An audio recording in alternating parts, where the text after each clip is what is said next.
There was a car accident in my neighborhood today, and when I saw it, it looked like a very small accident to me. There are cars parked along the street by this shopping complex, and there is another car parallel parked to those. And it was a sports car from maybe the 80s or 90s, kept in very good condition.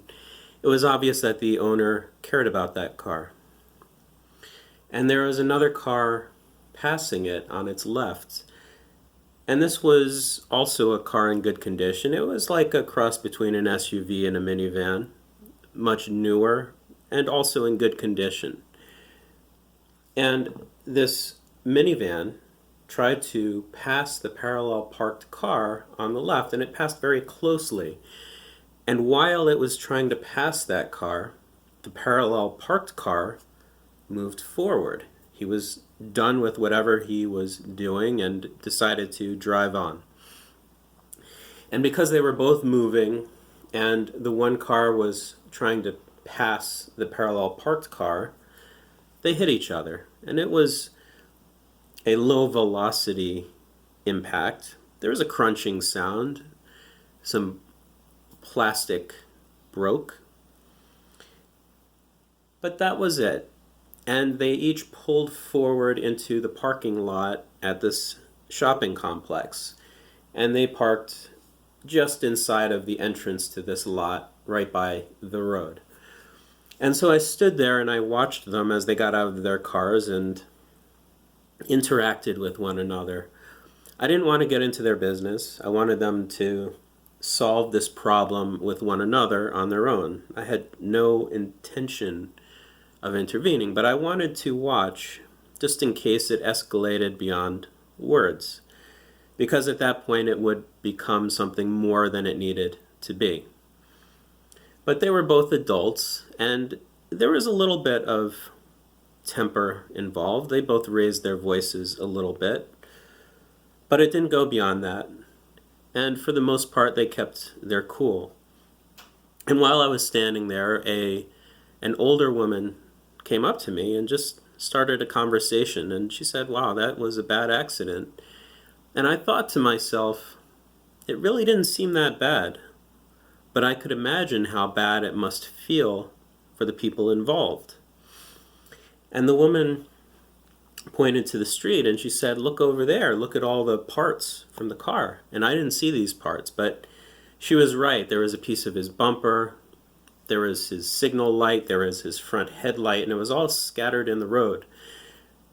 So I went out to the road to get this stuff out of the road, and this woman did the same because we didn't want there to be another accident while people veer to try not to run over this wreckage.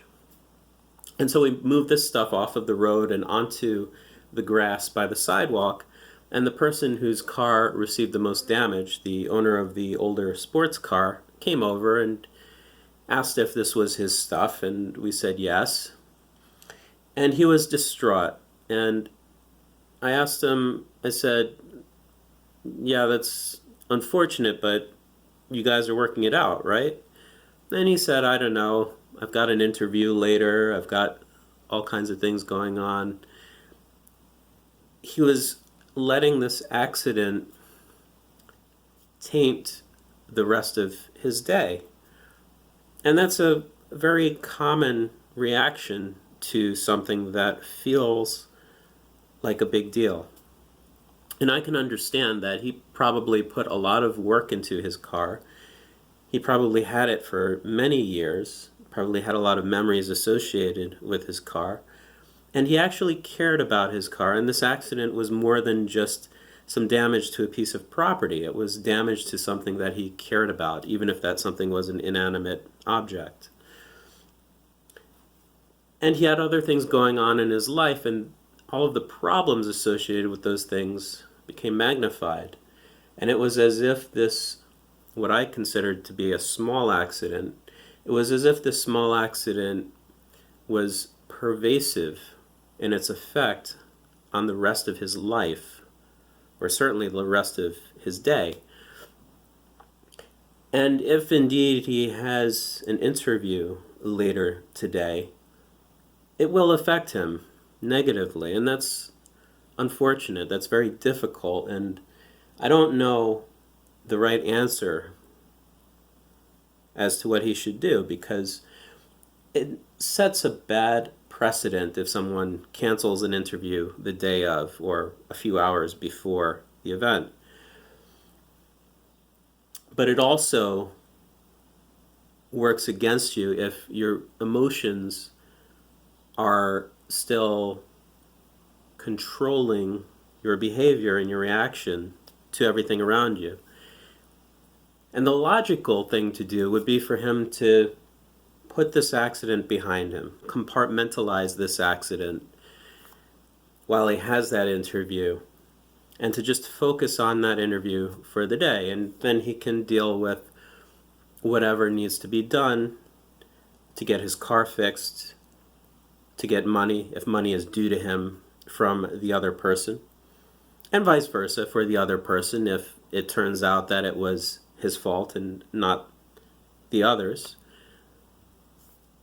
I believe they'll work it out, and I was glad that it didn't escalate into anything that it didn't need to escalate into. But the biggest lesson that I took from this accident was that you can let events that are impactful to your life get in the way of all of the positive things in your life if you think about them too much.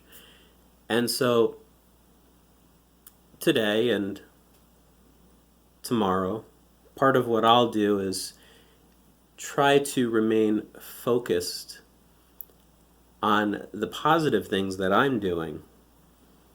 And I'll deal with the negative things in my own life separately. I will deal with them, but I'll keep the negative separate from the positive so that the positive remains good.